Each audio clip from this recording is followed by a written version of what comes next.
there's another process, and that's the process of director. And we spoke earlier, you know, it was interesting what you were saying to Lydia, who happens to be a Lydia Pires actress that we both know. Right. And I was itching to ask you, do you only direct what you write, or if there's something that's delectable in your mind enough to entice you, like, I mean, Counterpunch, I think, is probably, now that I'm thinking, I'm not sure if it was a collaboration or was a total collaboration. No, I mean in the writing. And the writing also. Oh, absolutely. both. Yeah. Oh, okay. Well, not the directing, but right. the writing absolutely was a collaboration, because Right. it was his story. It was Alvaro Orlando's story. Right. Excellent and actor and great actor. talented young man. With him. And you know, so we went back and forth with that. But it was the first time I had done that. But it was a good lesson for me. I don't know if I'd do it again.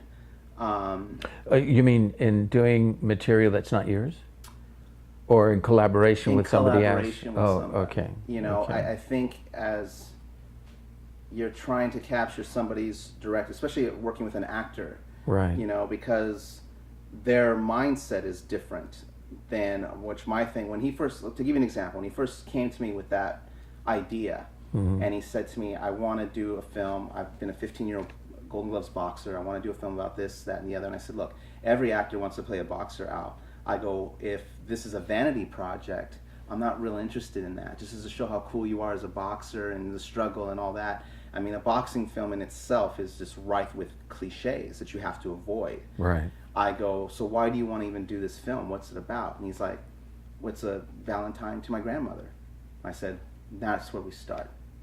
You know, and it is. The film is. It's not a typical boxing film. His demons is bipolar and dealing with that, and this triangle of love that he has around him: his grandmother, his uncle, and his dog. Are we talking autobiographical? Oh, absolutely. Yeah, Counterpunch okay. is based on a true story, and I have a lead actor who's a really great actor playing himself in the film. Wow. So, but for the most part, I would say it's difficult. I was supposed to direct a project that was written by another screenwriter, and with people that I, at the time, had a lot of love and respect for. And the script just wasn't very good. And I wanted to make it better. But egos get involved, and it's like, okay, why are we moving forward with something that we all know is not good just so we don't hurt somebody's feelings? Right. Then that's fine, but I can't direct this. I cannot bring what I bring to the directing table. And not that this is, if I did it, it was going to ruin my career. It wasn't an ego thing. It was just, I know how to make this better. You don't want to, so we should just separate. That said, I've read books. I have a ton of books. Like, I want to do a Latin version of A Tale of Two Cities, Charles Dickens' A Tale of Two Cities, you know. I want to do that. I want to do a Latin, something from Shakespeare. The classics are my biggest influences, writing-wise. Right. So yeah, I would develop maybe a classic, you know, or I just read a book recently that I really... You mean transposing it? Yeah, transposing modern day. it to yeah. But I don't know. I'm not against keeping it. the dialogue, though, the Shakespearean absolutely. pentameter and so forth, and It would be a rhythm. I would stay in the I think we all have that idea. I've been wanting to do the same thing. I want to do it like in a way that is seamless. So that's how it. Yes. You know what? That's the process. It starts with something that small, a seed, and then it develops into something else. Right. But yeah, that's basically But it. when you find yourself, though, approaching your screenplay, do you divorce yourself as the writer? I mean, the writer's still in there, obviously, but, you know, here's the thing. Many times, you'll get a screenplay, and it has no direction on it. Just right. Screenplay. And somebody will tell you, this is what happened to me when I first saw what the business was about. It says, this is just the screenplay. This is what the writer gives you. And then I see the other screenplay with numbers and directions, right. And, you know, the shots. Yeah. So, yeah, all of a sudden, now this is the director's screenplay. Right. I go, oh, really? and it blew my mind because I was taken aback because as an actor, I only get the one with the shots, Right. you know, and the directions and so forth. But then when you see the literary aspect of the screenplay and how the story flows, Right. wow, now, but this is where the director then transposes that to a writing script, a filmed shooting script. Sorry, thank you.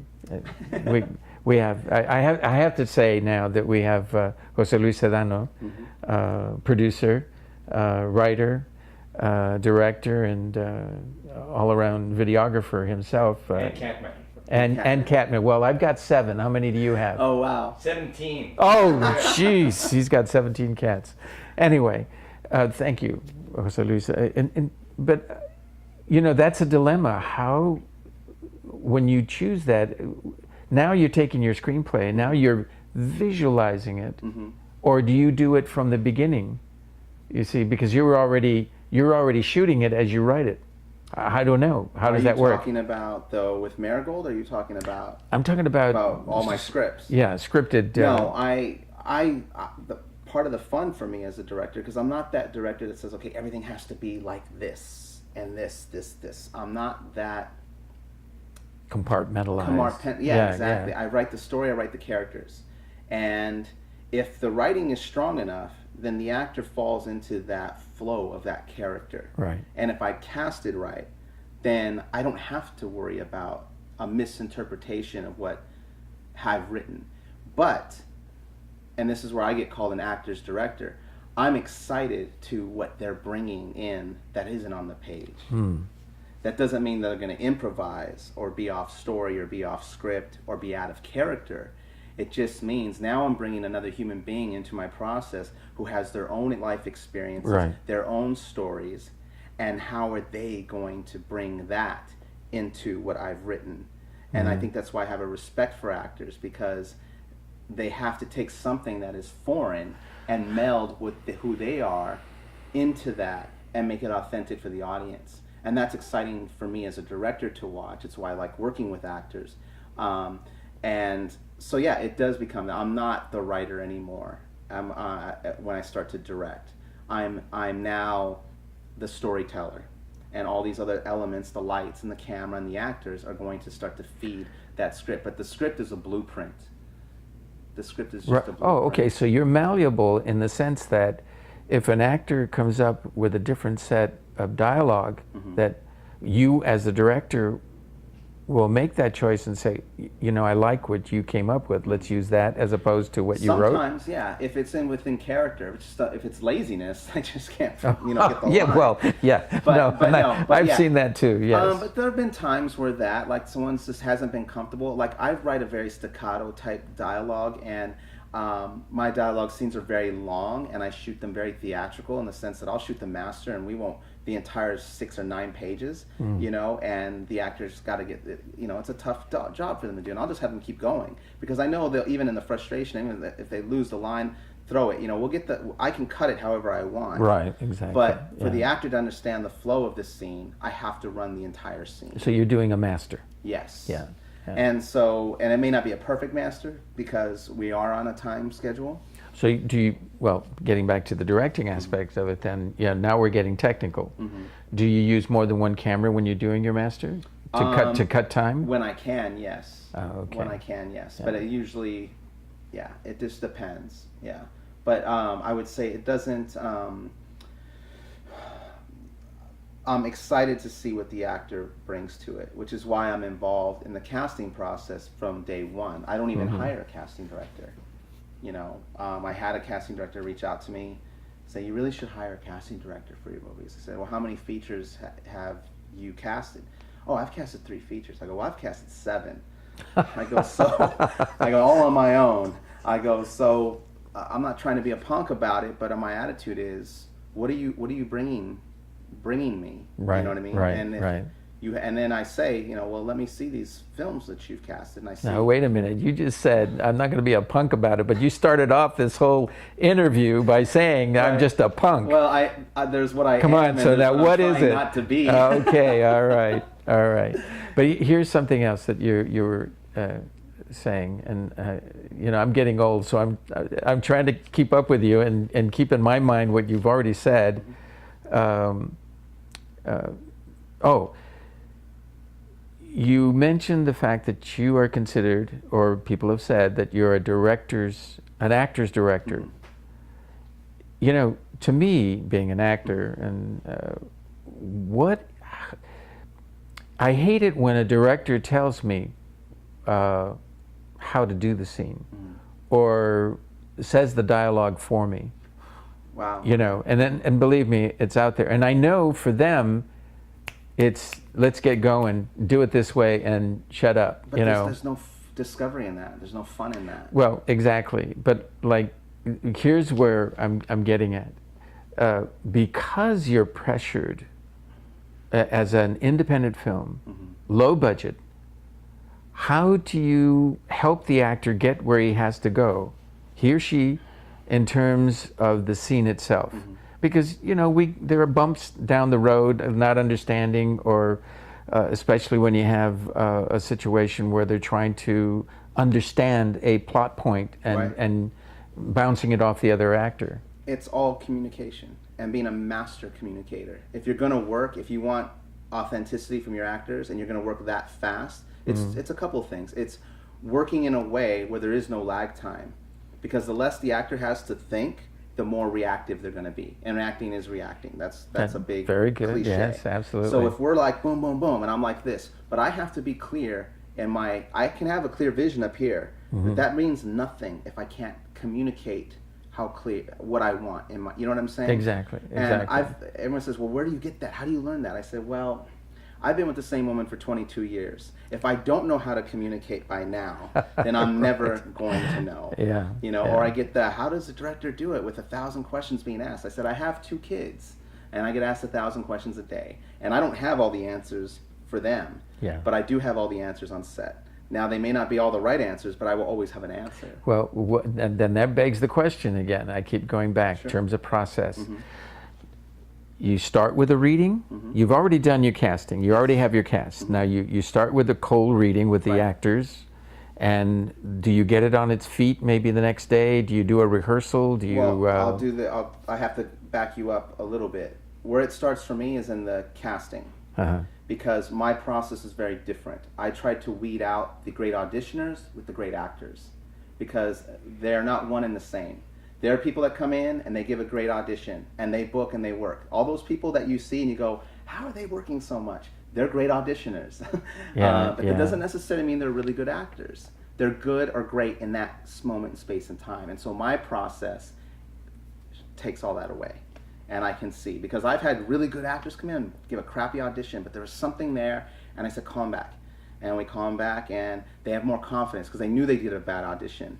But now they're like, okay, I'm not going to mess this up. And I talk with them. I'm the director in the room the first time they come in. And so I want to get to know them as a person. I want them to be relaxed. I want them to succeed. So that's where it starts. So once I have that, and I've done, like, Oscar Torre is an actor and familiar, and Oscar Torre? Oscar Torre. Torre, like a tower? Yes, he's not only is he a wonderful actor, wonderful friend, but a great director as well. Absolutely. And Chuti. You can't say Oscar without saying Chuti.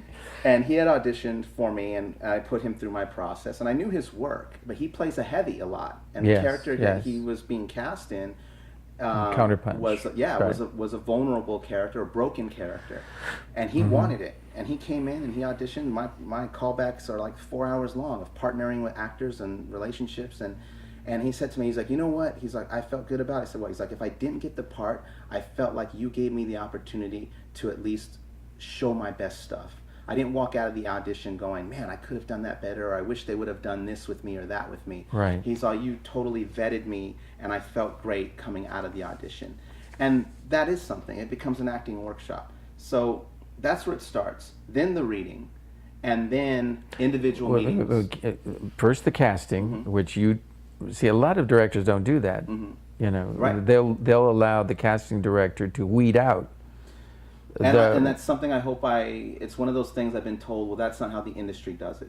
And I'm hoping that's something I can carry on to my Well- big project or studio project. I'm hoping I can take that process there. I'm learning though, as I move, that it's becoming harder and harder because other people want to put the director up here, and I understand that, but I like to be down here. I mean, I'm always just paying attention to who's working. And Well, I think you said it. You don't elevate the role of the director. no. You keep it real. Mhm. And I think that is a very important thing to remember. What does the word director mean? You know, Right. you're the orchestra leader. You're looking at each one of those little nuances that are making the story real.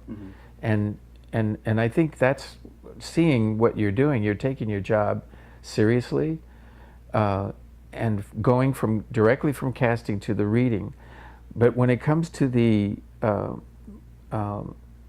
rehearsal aspect of it, in terms of getting it on its feet, do you ever do that just in a room, or do you? I know you do it in the casting to a Right. certain extent, but before you get it on set. Oh, absolutely. Absolutely. I have a great relationship with the theater owner, and he gives me access to this theater, and I will call in my cast and we will work scenes. We will absolutely rehearse scenes like a play. Yeah, great. And great. we will explore character. What does this mean? What does that mean? And it's funny because that's when I always refer to the writer. Well, the writer gives us this, the writer, even though I'm the writer. Right. You know, but there are things that I may write and I go, oh wow, okay, well that meant something different than what I originally intended. But as we're working it, we discover something. So a lot of discovery takes place in the rehearsal Because it's process. inherent in the writing. That's there, Which- yeah. And then which the actors director are picks up, bringing right. their thing to it, and I found that the actors really appreciate that. And so. do you have your cinematographer at that point? No. No. Okay. No. Yeah. I'm very, I don't have a shot list. My cinematographers have to think on their feet, yeah. Really? You Yeah. don't have a shot list? Because sometimes, Wow. I mean, when I shot 3 of my films in Mexico, and we would lose locations all the time.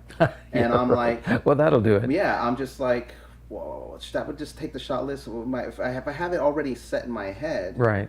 I'm just kind of like, I have to make an adjustment. We lost a location, Ken. What do you want? What do you want us to do now? I mean, like, you know, I'm going, okay, fine. Give me a different location. I look, I see it. I tell my DP what we need, and we block the actors. Okay, here's the other aspect of this constant concept of a director, because as you know, I know, we all should know that whatever is in that frame that the director chooses is his responsibility. Right. Every little aspect of props, lighting, in terms of your vision.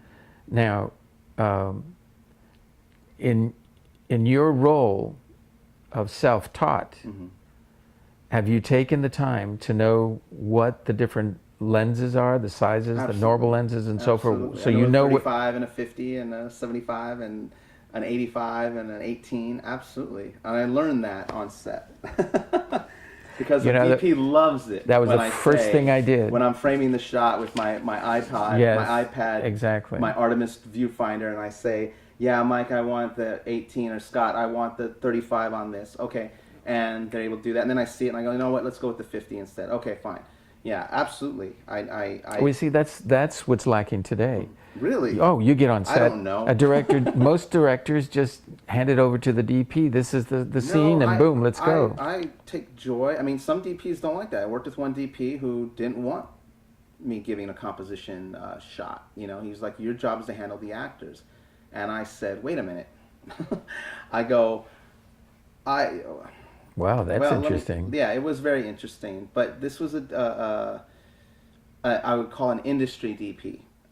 Okay, so this is somebody who works on a lot of sets and understands the departments. But I'm a self-taught guy. I'm a leader, and I have a vision, and I'm trying to respect what this person wanted a shot list, and so I accommodated them. But I said, but we could show up that day, brother, and lose that location, or I don't like what I see, and we have to move. Right.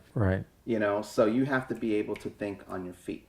And you know, there was one instance where the actor was giving me brilliance and was out of focus for about 1/10 of a second. And the DP looked back at me, and I didn't know why. He looked at me, and his AC corrected it. And I did see it, but he corrected it. But the actor was brilliant. And so he killed my take. And he just brought the camera down. I said, why did you do that? He's like, he was out of focus. I go, for a tenth of a second, he was out of focus. I go, he was giving me what the audience, I was an audience member. I wasn't a director, I was an audience member. And you killed the take because your frame wasn't in focus for a tenth of a second. He's like, well, I don't do crap. I said, we're not doing crap here. But the only ones in the audience that would have cared would have been your contemporaries in the audience that, oh, he was out of focus for a tenth of a second. But my audience would have been like, oh my God, the actor's so good. He's giving me such brilliance. Right.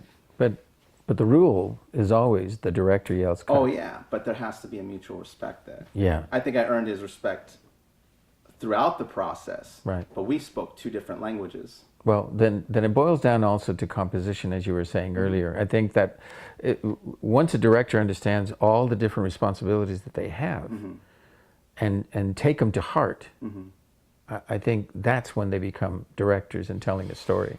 Yeah, I You know, think we so. lose I mean, that. I think so. I'm not someone that's ever put a label on it. You know, I'm a big I'm very anti of the multi-hyphenate. You know, I'm a writer, director, producer, Right. No, screen I understand. writer. Yeah. You know, I just say, when people ask me, I'm just very simple. I'm a storyteller. That's it. I tell stories. Well, on that note,